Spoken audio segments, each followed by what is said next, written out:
pain that you're having when you play the flute isn't just related to how you're playing the flute.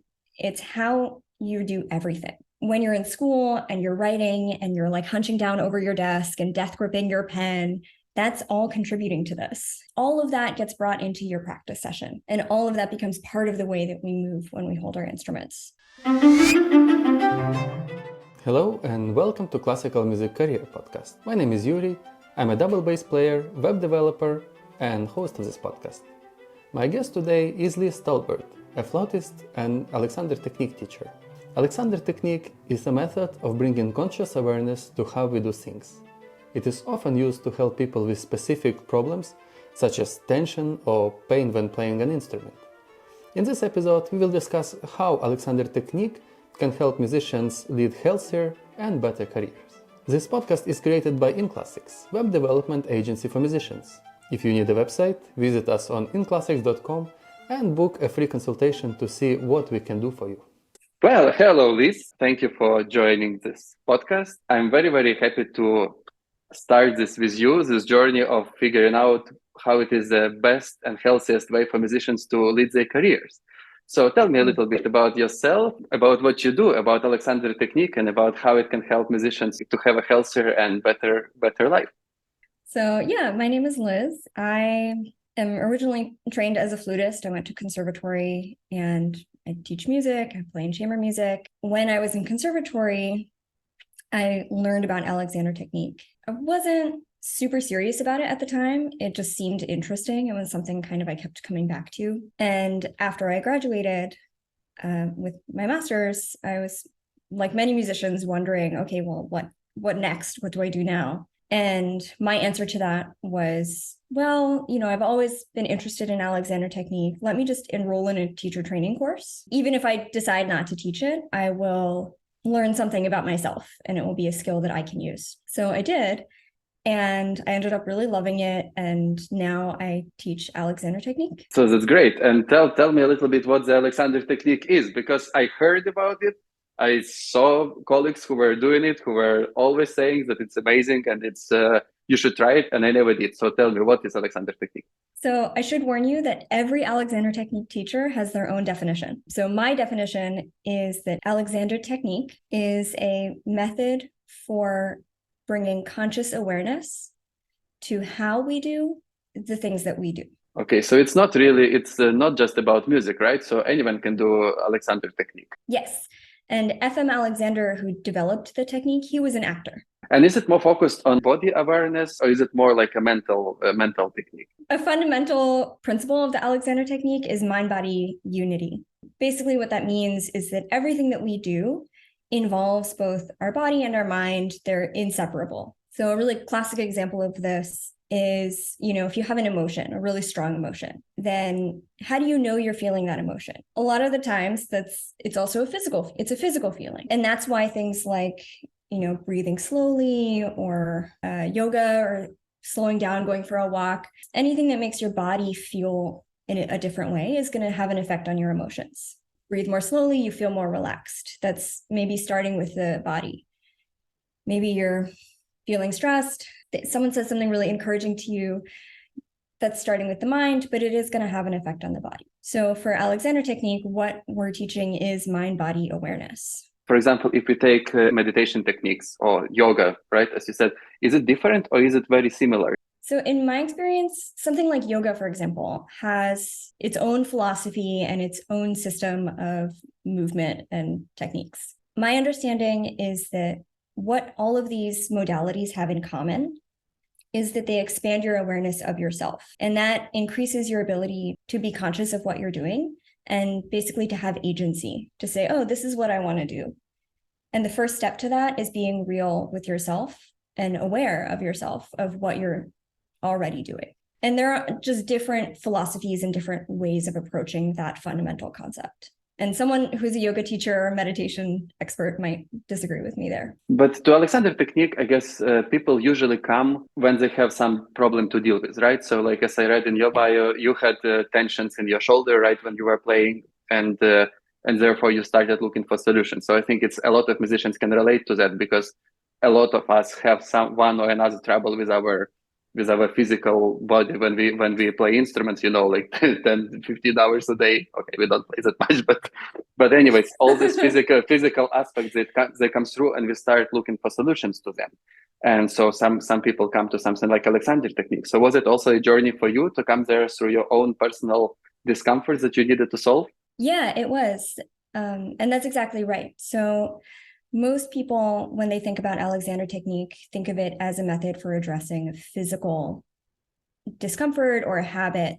Ultimately, I think for musicians, and this was my experience, I was feeling this shoulder tension, and it was this really classic case where it was like, I know what I need to do differently, and I like how it feels when I play differently, but I'll think about it, and then as soon as I start practicing, I get hyper-focused, 3 hours go by, oh, my shoulder hurts again. It's as much about expanding your awareness of what you're doing and learning what you could do differently as it is about learning how to change a habit. Like, that's the issue. It's a question of attention. When your attention shifts, you go back to your old way of doing things.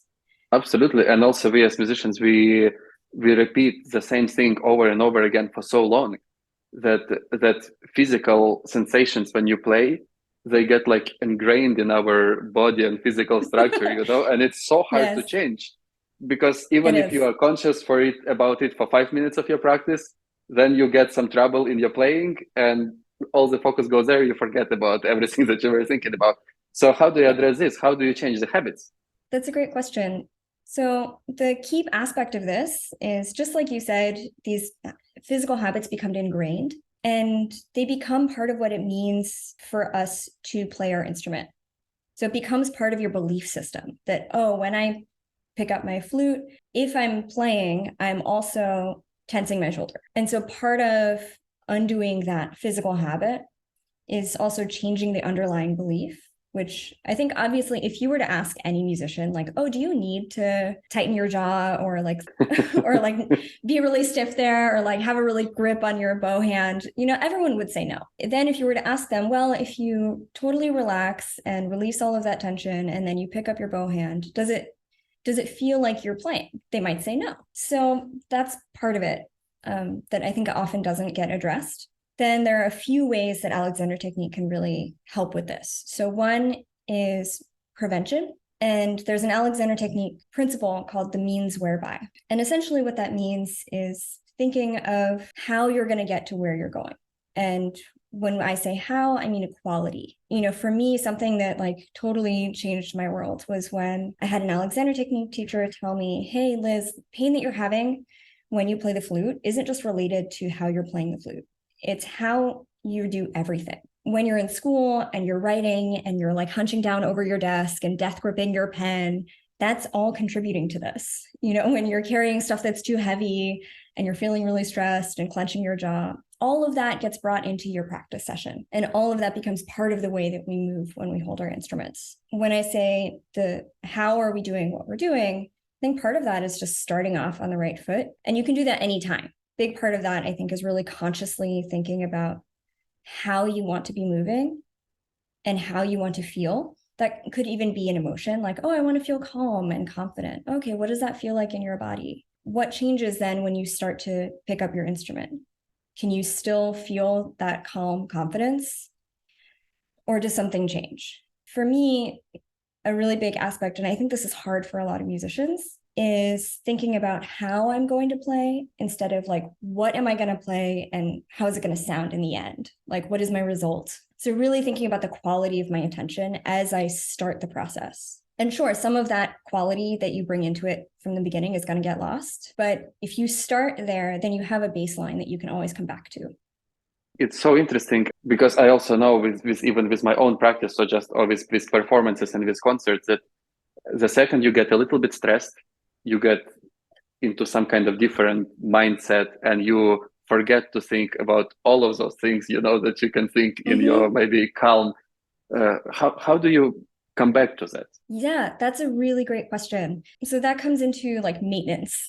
The way that I practice this, there's a couple of different ways that you can incorporate this. So one is, and it's called, in Alexander technique world, it's called inhibition. And basically that's what allows us to respond like, oh, I see that this passage is really stressful. I can respond to that instead of reacting and, automatically tensing up. And the key to that is taking a pause, thinking about the quality that I want, and then moving forward. In practical terms, what that means is if you're practicing and you know there's a place that always stresses you out, what I would do is I would isolate a couple bars before where it feels easier, just until it starts to stress you out. And just play those bars without moving forward, really confidently and easily with the quality that you want. And then add maybe just 1 or 2 notes at a time of the tricky bit. You can see where I'm going with this. You're going to add them in with the same quality. And okay, I'm not moving forward. I'm not doing the whole thing. It's just these 1 or 2 notes. That's easy. This is really good. I'm gonna try that. So it's going to be that transition, but it's the key part of this is that it's preparing you. So then you can write in a cue word, not at the tricky bit, but like 4 bars before when it still feels confident and easy for you. At that part, that's where you're going to write in a word for yourself, something that inspires in you the way you want to feel. And you'll go, oh yeah, I have all this ease. And then sure, maybe you'll lose some of it in the transition, but it's a chance for you to reconnect with yourself when it's still easy. This is very, very good, because usually what happens on the contrary, it's like those 4 bars before something really difficult comes, you start tensing up and you're like dreading that moment, and then that moment comes and you like quickly run through it and then you're like, whew. Yes, exactly. Right. But realistically, those 4 bars before it gets hard, it's still easy at that point. Yep, exactly. This is very, very good point. And I used to do meditation a bit more seriously, and I went to this silent meditation retreat for like 10 days, where you sit on a cushion for 10 days and just meditate. And it was great. I really enjoyed that experience. And then I came back and I went straight on tour. And I remember I made a little painting of an ear, and put it on my music stand always. And I like just to remind myself that whenever you get stressed and you just focused on your own playing, you should just open the ears and listen to others and be a bit more calm. And while I was doing meditation, that continued, and that was very, very good. And I felt that I'm progressing. And the second I stopped doing everyday sessions, of course, it all went away. I forgot completely about the little ear, about everything I've learned on that course. So like, this is obviously something like Alexander technique. It's not a fix that you go to someone and you just like, okay, fix my shoulder, and you fix it over a certain period of time. It is like, in a sense, it is a lifestyle that you need to adopt. Yeah, it's exactly. And I would say it can be really daunting. Like I remember when my teacher told me that, like, oh, it's everything you do. I was like, oh, shit. Like, and I think that's true for a lot of musicians. They go, oh, it's just about how I'm playing. But it's like, no, it's everything that you bring to the table. And that can be really daunting. But the flip side to that is what I would say is, even just in a split second, I can say, okay, what if you relaxed just a little bit right now? You notice a change. Maybe it's subtle, but something shifts. That took a second. You can do that anytime. So if you're playing with other people and you have rest, just like you're saying, yeah, take a deep breath, listen to your colleagues, expand your sense of self, be in the moment. Oh, great. Then you pick up your instrument and you've relaxed yourself again. That's a great opportunity. Or, when you're practicing, if you notice, oh, I'm starting to get tense, just pause right there, take a deep breath, notice your whole self, and then keep playing. You can do that anytime. Yeah, absolutely. And tell me, how is the way of learning this? So you are a Alexander technique teacher, and then the student comes to you. How many lessons does it take to see any kind of result, to feel that they are improving something? And how is this process of teaching something like this happen? Oh, that's a great question. There are a few different pedagogical styles of Alexander technique. So my style is quite Socratic and conversational. And there are also styles that are very hands-on, where the teacher will give you very little explanation. They won't talk to you very much. This is generally taught in person, where they'll put their hands on you. So that was my experience early on, where I was playing and my teacher would gently just put their hand on my shoulder and I'd go, oh yeah, and then keep playing. And that can be really powerful because you feel it. For me, that was a really powerful initial experience, but I didn't know how to do it on my own. And for my style of teaching, I tend to talk to people. So I'll ask someone, you're like, oh, like, let's uncover some of those unconscious beliefs. Let's talk about how you're going to get there on your own. And it might be a more subtle experience than if, someone's putting their hands on you and really guiding you. But it leaves you with skills that you can employ anytime on your own. Like, exactly what you're doing. So I would say it can take one lesson to give you a sense that, oh, things can be different. And for me, I always try to give people like one or two strategies they can try on their own. In terms of like, oh, I am in my body, I feel like I'm doing things differently without having to think about it so much. I would say that depends on the person, but I noticed the biggest change in my students between about 6 and 10 lessons. And how long did it take for you to feel, like in your body that those tensions that you were having went away? Well, I can tell you that I still have those habits when I play flute sometimes. But the difference is I'm much more aware of it, and I have lots of tools for dealing with it. Like, I notice it much more quickly. And I think to me, that's the really big difference. It used to be that when I was practicing, I wouldn't notice until I was done that something hurt. And now, even as soon as I'm picking up my flute, I have a really clear idea of how to do that, of what I want in that experience. And as soon as something starts to shift in a way that I don't want, I notice it immediately. So I wouldn't say like, oh, my habits are gone forever, but I'm able to deal with it in a way that prevents me from hurting myself. It's very interesting what you say, especially about awareness of those things, that there are some habits that we build them for years or for decades. And so you cannot expect them to go away in a lesson or 10 lessons or 20 lessons. But having an awareness of them is already a great step. It's also when I was doing meditation seriously, like it was, I am often quite temperamental. It's not that it stopped me from getting emotional during rehearsal, like or getting my, or having my temper, like takes the better of me. But at least I was much more aware of it, And then when I stopped doing that, then the temper goes the same way, but I don't notice it, until it's too late. Yes. What would be your suggestion, your recommendation to those people who would like to build some new habits and build a healthier relationship with themselves, with the instruments? What would be your suggestion to them?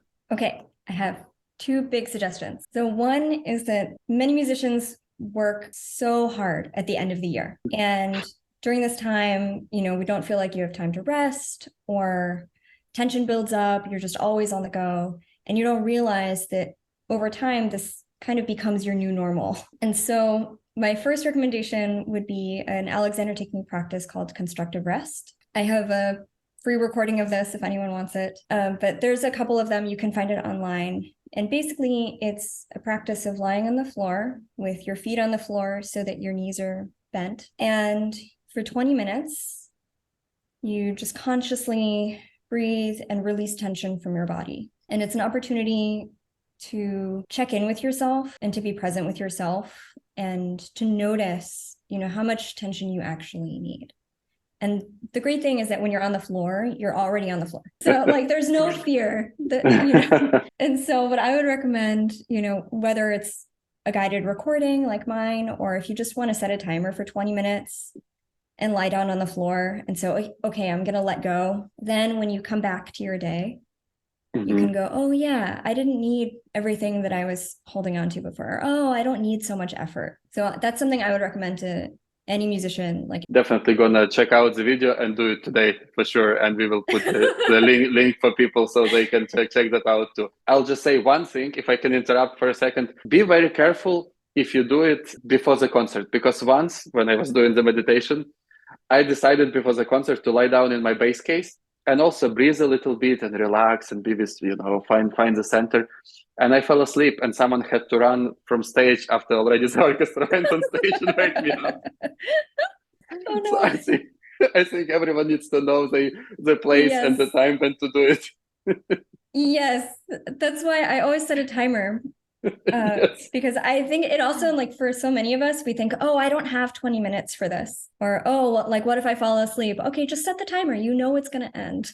Well, we always have 20 minutes, because I think if you look at your day and you see how many 20-minute sessions of scrolling Instagram or Facebook you go through, I think everyone can find those 20 minutes. And the second one? A great point. Yeah, so my second point is that when you're thinking about the new year, it can be overwhelming to say, oh, okay, I'm suddenly going to play everything differently, or I'm suddenly going to, play my instrument in a different way. Mm-hmm. So what I would do is pick a warm up that you really like, something super easy. For me, it would be long tones. For you, it might be something else. And say, okay, this is the time that I'm going to dedicate to noticing my body and noticing my breath.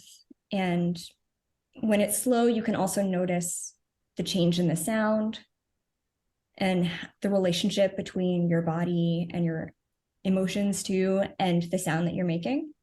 And so I'd say, okay, for 5 minutes in my practice session, starting in the new year, I'm going to give attention to the quality of myself and how I'm approaching my instrument. And then, sure, I can let myself get distracted. It's hard to think about for the whole session, but for 5 minutes, you can do it. And then it will start slowly to influence the rest of your playing. And I would say also that for sure, if anyone wants to try it, they should try it with a teacher first. And it's amazing, that there are musicians who teach this, and because it's so easy to relate for one musician to another and to understand the troubles and problems that we are going through. But also, I think that it's like going to a gym, like you want to build this habit, like I want to go to a gym. And until you have those lessons with instructor, once per week or twice per week, you go because you have a set time, you have a set date, you have a set date with a teacher. So you go there. And as soon as you stop going with the teacher, you still keep up for like a week or 2 or 3. But after a while, you definitely go into like, oh no, today is not a great day, and tomorrow is not a great day, and and 30 weeks go by and you're like, oof, I forgot about something. What is the end goal of Alexander technique? If you start practicing, what can you imagine as the end goal to which you are striving to? Yeah. Oh, I love that. My goal as a teacher is to give my students greater agency and control of how they move in the world. And for musicians, especially, part of how we're playing is, like you said, we build up these habits. And then even if you know it's not what you want to do, or you know that you're getting in your own way somehow, you feel powerless against it. And so my goal for everyone, but especially for musicians and for my students, is that you have the tools to be in control of how you want to do the things that you do. Yeah, this is great. And so just in the end, tell us if people want to find you and if people want to get a lesson with you, where can they find you? Yes, I have a website. It's www.atwithliz.com. And that's where I have the constructive rest. If you join my mailing list, which is it's called the undo list. I only mail things out once a month. It's not overwhelming. And you'll get a free audio recording for constructive rest. And then I'm also on Instagram at Liz Talbert with an underscore at the end. Perfect. So I hope that people find you, and I definitely gonna do that newsletter and lying down on the floor 20 minutes today for sure. So yeah, thank you, Liz. Thank you so much for joining, and it was really a pleasure talking to you. And I'll try to put some of the things into my own practice, and then see how it goes from there. Yeah, please let me know how it goes. Yeah, I would love to hear about it.